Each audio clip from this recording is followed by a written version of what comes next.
Hello everyone, welcome to our channel Shiksha Diksha Hindi classes में आपकी Hindi teacher Sonam है।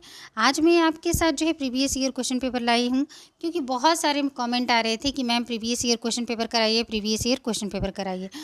तो ये जो है टीजीटी का पेपर है, 2016 का पेपर है, जिसे हम अभी सॉल्व करने जाए। तो आप लोग जिसे सॉल्व करके देखेंगे आपको कितना जो है आप इसमें सही कर पा रहे हैं। तो चलिए चलते हैं पहले प्रश्न की ओर। पहला प्रश्न यहाँ पे देखिए, उस इतिहास ग्रंथ जिसमें लगभग 500 ना 500 नहीं है, 5000 है, माफ़ी चाहती हूँ, 5000 कवियों का जो है विवरण संकलित है। तो क्या होगा? देखिए ऑप्शन देखिए, मिश्र बंधु विनोद, ख देखिए शिव सिंह सरोज, ग देखिए हिंदी साहित्य का अतीत और घ देखिए हिंदी साहित्य का इतिहास। तो सही आंसर क्या होगा? जिसमें जो है 5000 कवियों का विवरण है, तो सही आंसर इसका मिश्र बंधु विनोद है। क्या है सही आंसर? मिश्र बंधु विनोद। आगे चलते हैं दूसरे प्रश्न की ओर। आचार्य रामचंद्र शुक्ल ने अपने इतिहास में काल निर्धारण किस आधार पर किया? आचार्य शुक्ल ने अपने इतिहास में काल निर्धारण किस आधार पर किया? देखिए ऑप्शन पढ़ते हैं। परंपरा, ख प्रवृत्ति की प्रधानता, ग प्रमुख ग्रंथ या घ इनमें से कोई नहीं। तो आचार्य शुक्ल ने अपने इतिहास में काल निर्धारण जो है प्रवृत्ति की प्रधानता पे किया है। ठीक है, आचार्य शुक्ल का बुक जो है उसके आगे में ही ये सारे लिखा हुआ है कि प्रवृत्ति के आधार पर उन्होंने प्रवृत्ति की प्रधानता के आधार पर उन्होंने जो है इतिहास में काल निर्धारण किया। सही आंसर क्या होगा? ख। ठीक है, आगे चलते हैं। मिश्र बंधुओं ने उत्तर मध्यकाल को क्या नाम दिया है? देखिए ऑप्शन पढ़ते हैं। मिश्र बंधुओं ने उत्तर मध्यकाल को क्या नाम दिया है? कला काल, ख श्रृंगार काल, ग अलंकृत काल, घ रीति काल। तो सही आंसर क्या होगा? उत्तर मध्यकाल को अलंकृत काल नाम दिया है। क्या? अलंकृत काल। अच्छा, आगे चलते हैं। खलीक बारी के रचयिता कौन है? ऑप्शन देखिए, अब्दुल रहमान, ख रहीम, ग अमीर खुसरो, घ रश खान।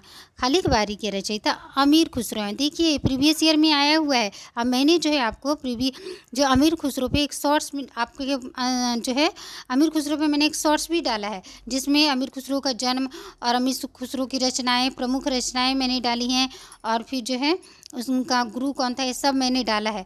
और ये मुझे पता भी नहीं था, और मैंने पहले ही शॉर्ट्स में आप लोगों के लिए इम्पोर्टेंट करके डाला है। तो देखिए मैं जो पढ़ा रही हूँ मिलता जा रहा है ना। आगे चलते हैं। तो खलीक बारी के रचयिता कौन है? अमीर खुसरो, याद कर लेंगे। आगे चलते हैं। जैन साहित्य में राम कथा किस नाम से स्वयंभू द्वारा लिखी गई है? तो जैन साहित्य में राम कथा जो है किस नाम से स्वयंभू द्वारा लिखी गई है? ऑप्शन देखते हैं। रामचरित, ख देखिए महापुराण, ग देखिए यहाँ लिखा है पद्मचर्य, और घ देखिए रामचर्य। तो यहाँ पे सही आंसर क्या होगा? पौमचर्य। क्या? यहाँ पे पौम। ठीक है, आगे चलते हैं। शब्दानुशासन के रचनाकार हैं ना, शब्दानुशासन के रचनाकार हैं। देखिए ऑप्शन क हेमचंद्र, ख पुष्पदंत, ग स्वयंभू, घ डोम्भिपा। तो शब्दानुशासन के रचनाकार हैं हेमचंद्र, याद रखेंगे, हेमचंद। ठीक है, आगे चलते हैं। विद्यापति किस मत के अनुयायी थे? विद्यापति किस मत के अनुयायी, ये में भी मैंने कराया है शॉर्ट्स में ही। विद्यापति का जो है मैंने शॉर्ट्स में कराया है, किस मत के अनुयायी थे, उनके प्रमुख रचनाएं, ये सारा मैंने कराया है। देखिए ये भी मैच किया आपको। तो विद्यापति किस मत के अनुयायी थे? तो सही आंसर क्या होगा? शैव, याद रखेंगे, शैव। ठीक है, क शैव। ठीक है, याद रखेंगे।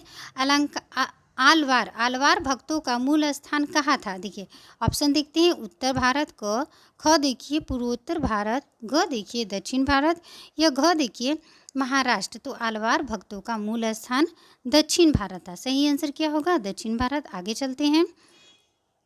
द्वैतवाद के प्रवर्तक आचार्य कौन थे? द्वैतवाद के प्रवर्तक आचार्य कौन थे? क देखिए रामानुजाचार्य, ख देखिए माधवाचार्य, ग देखिए विष्णु स्वामी, घ देखिए रामानंद। तो द्वैतवाद के प्रवर्तक आचार्य कौन थे? माधवाचार्य थे। कौन थे? माधवाचार्य। आगे चलते हैं प्रश्न की ओर। ये देखिए ये भी मैंने कराया है क्वेश्चन, सारा मुझसे, देखिए ये भी मैंने कराया है। दोहा कोश के रचयिता कौन है? मैंने कराया है सरहप्पा, जो इम्पोर्टेंट कवि आप लोगों का सीरीज कराया है ना, बहुत इंपॉर्टेंट है, उससे क्वेश्चन आने वाला है। वो शॉर्ट्स को आप छोड़िएगा मत। वो शॉर्ट्स को जो भी इम्पोर्टेंट मैंने शॉर्ट्स कराया है कवि के ऊपर, वो शॉर्ट्स को आप कॉपी में लिख डालिए, नोट्स बना डालिए और याद कर लीजिए, उससे क्वेश्चन आएंगे। देखिए कितना सारा क्वेश्चन मैच कर रहा है। दोहा कोश के रचयिता कौन है? मैंने कराया है शॉर्ट्स में। तो ऑप्शन देखिए। क पुष्पदंत, ख शालिभद्र सूरी, ग स्वयंभू और घ सरहप्पा। चलिए बताइए ना, चलिए बताइए, दोहा किसका रचयिता कौन है? तो याद रखिए सरहप्पा। सरहप्पा को मैंने कराया है शॉर्ट्स में। हाँ, इम्पोर्टेंट जो इनके बारे में जो इम्पोर्टेंट फैक्ट था मैंने शॉर्ट्स में कराया है, आप याद कर लेंगे। आगे चलते हैं 11 नंबर में। मुल्ला दाऊद की रचना चंदायन की भाषा कौन सी है? ये भी मैंने कराया है शॉर्ट्स में ही, तो बहुत इम्पोर्टेंट है। शॉर्ट्स भी आप देख लें और उससे छोटा छोटा नोट्स आप बनाएं, तो आपको एग्जाम में बहुत ये हेल्पफुल करेगा आपके लिए। चलिए, मुल्ला दाऊद की रचना चंदायन की भाषा कौन सी है? क देखिए ब्रज भाषा, ख देखिए अवधी, ग देखिए उर्दू, घ देखिए खड़ी बोली। तो मुल्ला दाऊद द्वारा रचित चंदायन की भाषा अवधी है, ये भी मैंने कराया है। आगे चलते हैं। हिंदी का कौन सा प्रेमाख्याना कवि एक आँख वाला था? ना, एक आँख वाला पूछ रहे हैं यहाँ पे। अच्छा, क ऑप्शन देखिए ईश्वर दास, ख देखिए शेख नबी, ग देखिए कुतुबन, घ देखिए जयसी। तो एक आँख वाला कवि जो है कौन था प्रेमाख्याना? सही आंसर क्या होगा? जयसी। क्या होगा सही आंसर? जयसी। आगे चलते हैं नेक्स्ट प्रश्न की ओर।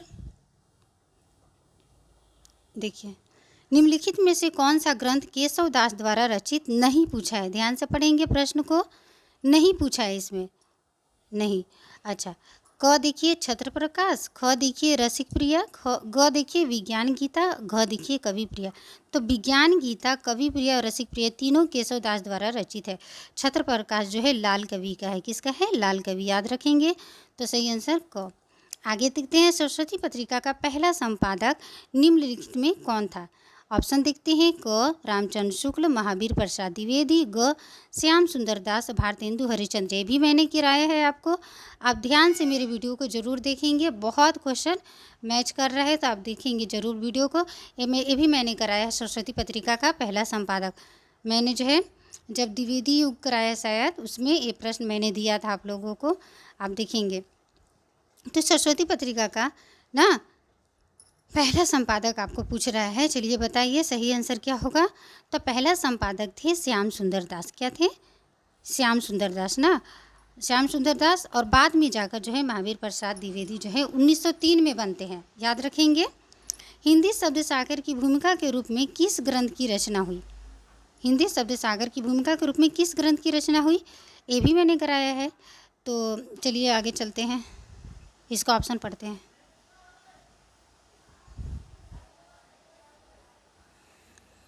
देखिए, हिंदी साहित्य का इतिहास, क ख शब्दानुशासन, ग हिंदी साहित्य की भूमिका, घ इनमें से कोई नहीं। तो सही आंसर क्या होगा? जो हिंदी साहित्य का इतिहास, क नंबर है सही आंसर। आगे देखते हैं, कश्मीर सुषमा किस कवि की काव्य कृति है? क देखते हैं सुमित्रा नंदन पंत, ख देखिए नाथुराम शर्मा शंकर, ग देखिए ज्ञा प्रसाद शुक्ल स्नेही, घ देखिए श्रीधर पाठक। तो जो कश्मीर सुषमा है वो श्रीधर पाठक जी द्वारा रचित है। किसके द्वारा? श्रीधर पाठक जी द्वारा। आगे चलते हैं नेक्स्ट प्रश्न की ओर। देखिए, निम्नलिखित कवियों का आरोही कालक्रम से व्यवस्थित करना है, तो आरोही क्रम में इसको लिखना है। चलिए बताइए, क का है पंत, हरिऔध, अज्ञेय, श्रीधर पाठक। ख देखिए हरिऔध, श्रीधर पाठक, पंत, अज्ञेय। ग देखिए अज्ञेय, हरिऔध, पंत, श्रीधर पाठक। घ देखिए श्रीधर पाठक, हरिऔध, पंत, अज्ञेय।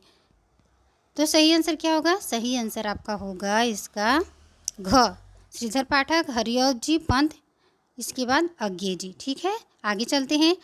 18 नंबर में, अंग्रेजी नाटक मर्चेंट ऑफ वेनिस का अनुवाद भारतेंदु ने किस नाम से किया है? तो इसका आंसर, इसका ऑप्शन क्या होगा? देखिए, क विद्या सुंदर, ख दुर्लभ बंधु, ग मुद्रा राक्षस, या घ वेनिस का व्यापारी। तो इसका सही आंसर क्या है? मर्चेंट ऑफ वेनिस का अनुवाद भारतेंदु ने दुर्लभ बंधु के नाम से किया है। क्या? दुर्लभ बंधु। आगे चलते हैं। जयशंकर प्रसाद के किस नाटक में पुनर्विवाह की समस्या उठाई गई? ये मैंने कराया है ना, बोलिए। ये तो कराया है मैंने, ये भी मैंने कराया है। जयशंकर प्रसाद जी जब मैं आपको नाटकों का विकास पढ़ा रही थी, तो उसी में मैंने कराया है। अब बताइए आप लोग, क चंद्रगुप्त। मैं जो वीडियो भी बनाती जरूर आप उसे ध्यान से देखिए और उससे नोट्स बनाएं, क्वेश्चन उसी से एकदम आ रहा है। अब देखिए, जयशंकर प्रसाद के किस नाटक में पुनर्विवाह की समस्या है? मैंने पढ़ाया है। चलिए बताइए, क चंद्रगुप्त, ख स्कंदगुप्त, ध्रुवस्वामिनी, या घ विशाख। ये आपका सिलेबस में भी है, तो ये पुनर्विवाह की समस्या ध्रुवस्वामिनी में। आगे पढ़ते हैं। प्रसाद के अधिकांश नाटक किस कारण रंगमंच के अनुकूल नहीं है?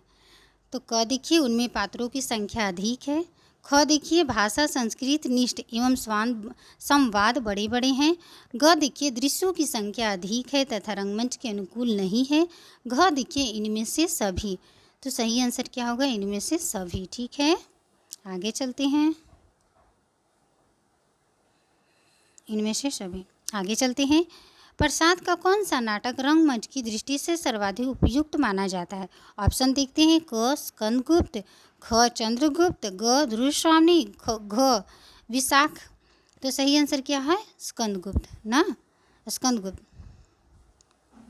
आगे चलते हैं। महावीर प्रसाद द्विवेदी ने सरस्वती पत्रिका का संपादन किस वर्ष संभाला?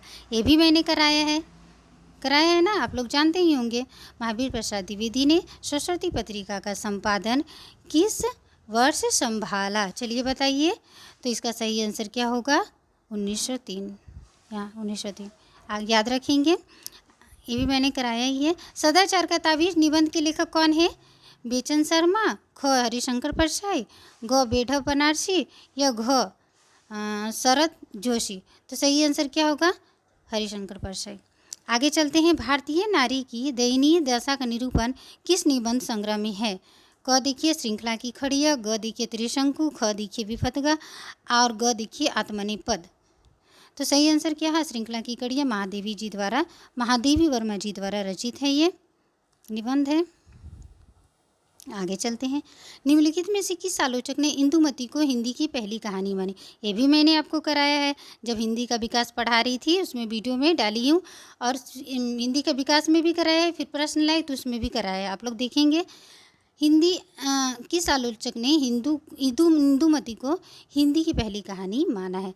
तो चलिए बताइए सही आंसर क्या होगा? क रामचंद्र शुक्ल, ख हजारी प्रसाद द्विवेदी, ग सिद्धांत सिंह चौहान या घ नामवर सिंह। तो सही आंसर आपका क्या है? रामचंद्र शुक्ल, सही आंसर। ठीक है, आगे चलते हैं। प्रेमचंद की पहली हिंदी कहानी का नाम है? प्रेमचंद की पहली हिंदी कहानी का नाम है?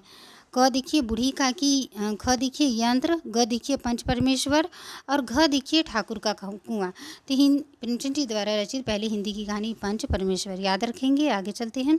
मेरी तेरी उसकी बात किस विधा की रचना है? मेरी तेरी उसकी बात उपन्यास है, किसका है? तो यशपाल जी का।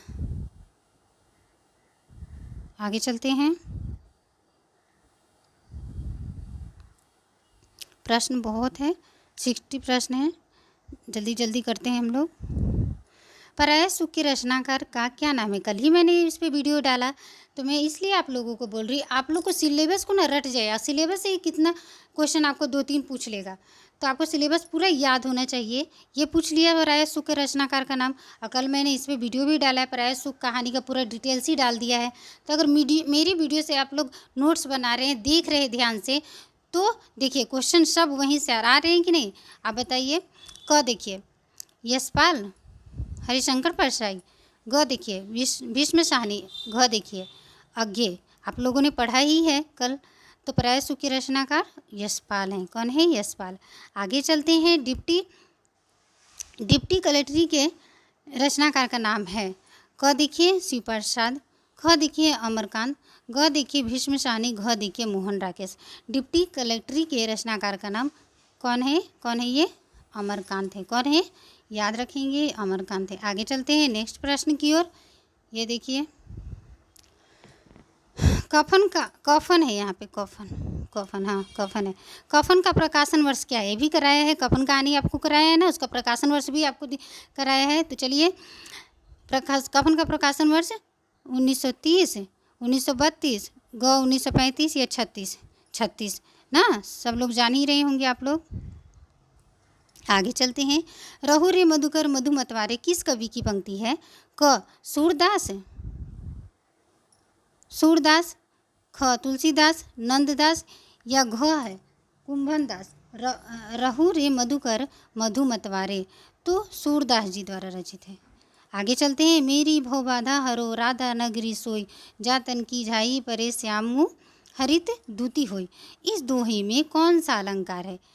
इस दोहे में कौन सा अलंकार है?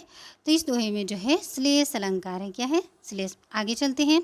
मुझे चांद चाहिए किसकी रचना है? मुझे चांद चाहिए, तो देखिए क क है सुरेंद्र वर्मा, ख है लक्ष्मी नारायण लाल, ग है विष्णु प्रभाकर और घ है शंकर शेठ।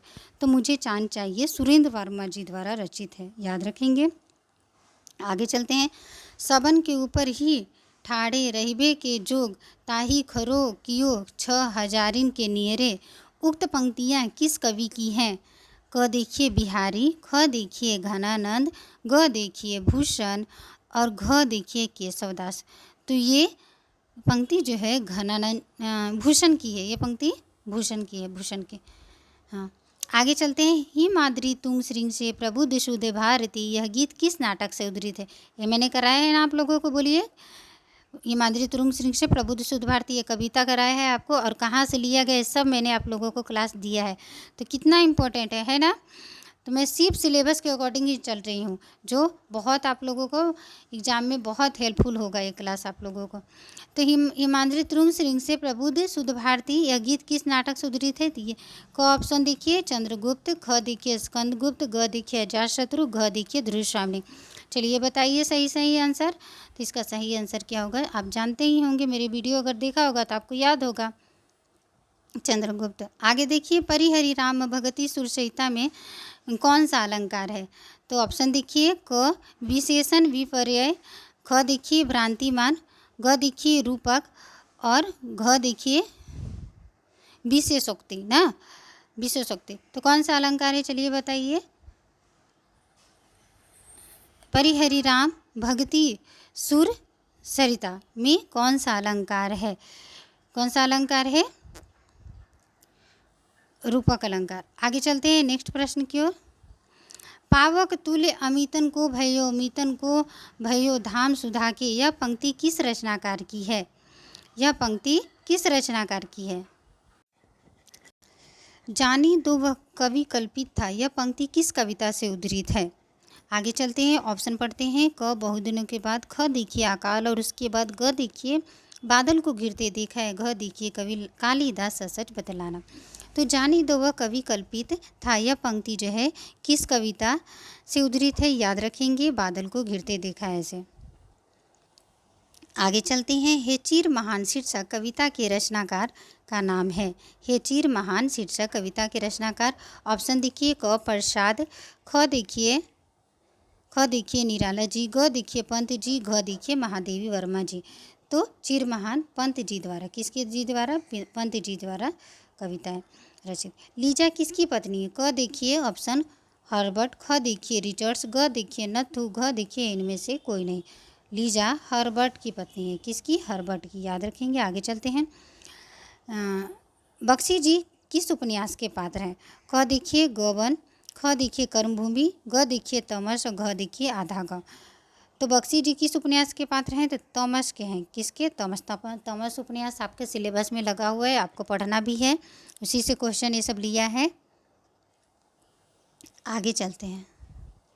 आदमी पाप से नीच होता है, खाने पीने से नीचा नहीं होता, उक्त कथन किसका है? देखिए पढ़िए। ऑप्शन देखिए देवी दीन, ख देखिए जग्गू, ग देखिए जालपा, घ देखिए रमानाथ। जालपा का है ये कथन, किसका है? जालपा का। आगे चलते हैं। देखिए बुद्धगुप्त किस कहानी का पात्र है? ये भी मैंने पढ़ाया है, कल ही कहानी मैंने डाला आपको। तो अगर आपने मेरा वीडियो देखा होगा कहानी का तो आपको आंसर मालूम होगा। तो बुद्धगुप्त किस कहानी का पात्र है? चलिए बताइए। ऑप्शन पढ़िए। क फन, ख देखिए आकाशदीप, ग देखिए पुरस्कार, घ देखिए ममता। आप लोग कहानी पढ़े होंगे तो आंसर आपको मालूम होगा। ये कहानी आकाशदीप का पात्र है। कल मैंने आकाशदीप पे बहुत डिटेल वीडियो डाला है, तो आप ज़रूर देखेंगे। दुख और सुख तो मन के विकल्प हैं, सुखी वह है जिसका मन वश में है, दुखी वह है जिसका मन परवश है। किसकी पंक्ति है? ऑप्शन देखिए। क प्रेमचंद जी, ख देखिए महादेवी, ग देखिए हजारी प्रसाद द्विवेदी और घ देखिए पांडे बेचन शर्मा उग्रत। किसकी पंक्ति है? हजारी प्रसाद द्विवेदी जी द्वारा रचित है, निबंध से है। आगे चलते हैं। मंत्र कहानी के लेखक का नाम मंत्र कहानी के लेखक का नाम क देखिए यशपाल जी हैं, ख देखिए भीष्म सानी जी हैं, ग देखिए प्रेमचंद जी हैं, घ बहुत मंत्र प्रसिद्ध कहानी है, आपको आंसर मालूम ही होगा, प्रेमचंद जी द्वारा रचित कहानी है। गदल कहानी के लेखक का नाम है, ये आपके सिलेबस में लगा हुआ है, मैं इस पर वीडियो डालने वाली हूँ, तो आप ज़रूर देखेंगे। गदल कहानी के लेखक का नाम क्या है, चलिए बताइए। क देखिए यशपाल, ख देखिए मार्कंडे, ग देखिए अमरकांत, घ देखिए रांगे राघव। तो इसका सही आंसर आपका क्या है, रांगे राघव है। क्या है, रांगे राघव, याद रखेंगे। आगे चलते हैं। निम्नलिखित साहित्यिक वादों का सही अनुक्रम, चलिए बताइए। क देखिए छायावाद, प्रयोगवाद, प्रपद्य, प्रगतिवाद। ख छायावाद, प्रगतिवाद, प्रपद्य, प्रयोग। ग देखिए प्रपद्यवाद, छायावाद, प्रयोगवाद, प्रगतिवाद। और घ देखिए छायावाद, प्रगतिवाद, प्रयोगवाद, प्रपद्यवाद। तो छायावाद आप जानते ही हैं ना, जानते ही हैं। छायावाद 1918 से, प्रगति 36 और प्रयोग 1943। प्रपद्य को नकेन भी बोला जाता है। तो इस तरह से इसका अनुक्रम हो गया। सही आंसर आपका घ हो गया। आगे चलते हैं। अज्ञेय के अनुसार तार सप्तक का क्या अर्थ है। ऑप्शन पढ़ते हैं। एक ही प्रकार की भाव चेतना के तार में पिरोए गए 7 कवियों की रचनाओं का संग्रह। ख देखिए 7 कवियों का संकलन। ग देखिए 7 तारों का समूह। घ देखिए 7 विचारधाराओं का संकलन। तो सही आंसर क्या है, मैंने इस पर वीडियो भी बनाया था, तार सप्तक का मैंने वीडियो बनाया है। क्या है, आप तार सप्तक प्रयोगवाद को जब पढ़ेंगे तो इसका आंसर आपको मालूम होगा। 7 कवियों का उसमें संकलन किया गया है तार सप्तक में। सही आंसर आपका क्या होगा, तो बताइए। ख, क्या होगा, ख, 7 कवियों का संकलन है तार सप्तक। आगे चलते हैं। सर्वनाम के कितने भेद है। क देखिए 3, ख देखिए 4, ग देखिए 5, घ देखिए 6। सर्वनाम के 6 भेद है। आगे चलते हैं। वह शब्दांश जिस शब्द के आरंभ में जोड़ा जाता है उसे क्या कहते हैं। क देखिए संधि, क देखिए संधि, ख देखिए उपसर्ग, ग देखिए समास, घ देखिए प्रत्यय। तो सही आंसर क्या होगा, आरंभ में जोड़ा जाता है वो क्या है, उपसर्ग है। याद रखेंगे। बहुत परिश्रम करना के लिए किस मुहावरे का प्रयोग किया जाता है। क देखिए खून पसीना एक करना, ख देखिए ईंट का जवाब पत्थर से देना, ग देखिए आसमान से बातें करना, घ देखिए ईंट से ईंट बजाना। बहुत पसीना करना मतलब खून पसीना एक करना। आगे चलते हैं। जो कल्पना से परे हो वाक्यांश के लिए एक शब्द है। ऑप्शन पढ़ते हैं। अकल्पनीय, ख कल्पनातीत, ग काल्पनिक, घ कल्पनाशील। जो कल्पना से परे हो वाक्यांश के लिए एक शब्द अकल्पनीय। आगे चलते हैं। चिल्लाहट शब्द में कौन सा प्रत्यय जुड़ा है। क देखिए आहट, ख देखिए हट, ग देखिए ट, घ देखिए लाहट। तो चिल्लाहट, चिल प्लस आहट, तो क्या हो जाएगा इसमें, आहट प्रत्यय। याद रखेंगे। आगे चलते हैं। क ऑप्शन। ख देखिए 54 नंबर देखिए। जिस शब्द से किसी वस्तु के अस्तित्व का, किसी घटना या व्यापार